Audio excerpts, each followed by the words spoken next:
जमालपुर वेझो चमड़ी जे मर्ज़ में वरतल पोरीअ जा ॿार इलाज लाइ मसीहा जा मुंतज़िर आहिनि। तफ़सील ख़ादिम जुणेजो जी हिन रिपोर्ट में। नाज़रीन, असीं हिन वक़्तु खैरपुर लॻ ॻोठ आहे पल उते जेको आहे सो पोरियत जे घर में मौजूदु आहियूं। पोरियत जूं ॿ मौसूम नियाणियूं जेके आहिनि ऐं उनजो पुटु जेको आहे जवान थियो आहे, पर चमड़ीअ जे पुरस्रार बीमारीअ में मुब्तला थी विया आहिनि, जेके हलण फिरण खां लाचार आहिनि। उन मौसूम नियाणियुनि ऐं जेको मुब्तला नौजवान आहे ऐं उनजी अमर सां ॻाल्हि ॿोल कयूं त छा पिया ॿुधाइनि। अबा हिनखे चमड़ीअ जी बीमारी था सॾनि, इन जे लाइ मां ग़रीब मिसकीन इलाज जे लाइ एतिरो परेशान आहे।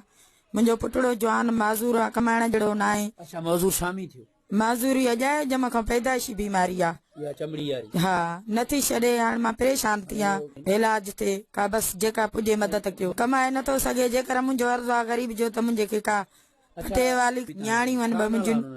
हिकिड़ीअ जो शबाना आहे, ॿीअ जो ज़ोया आहे। इन ॿिन्ही खे बीमारी हिकु आहे। टिनी बचड़नि मुंहिंजनि खे बीमारी आहे। डॉक्टर चवनि था त इहा हलंदी रहंदी, न छॾींदी। इन जो माना दवा हलंदी, मां दवा नथी करे सघां, नथा कराए सघूं। असां ग़रीब आहियूं, पेट पालियूं या असां ॾेखारियूं। पैदाशी चमड़ीअ जी ॿुधाईंदा आहिनि साईं, वस कयां इलाज कराए कराए ग़रीब माण्हू नथा कराए सघूं। माज़ूर थी वेही रहिया आहियूं, चीचा बकरी पयूं पेरनि जूं साईं, वस कयां पर नथा कराए सघूं। ग़रीब माण्हू थकिजी विया, चवनि था हलंदी रहंदी, छॾींदी कोन। बहरहाल असांजो इलाज मदद का जेका थी सघे था कराए सघनि त कराइनि। चमड़ी बीमारी आहे। पोइ ही सॼे जिस्म ते आहे? हा। पोइ घुमी फिरी सघो था? न, इलाज थिए तो फर्क नथो पए। स्कूल वेंदा? न। छो?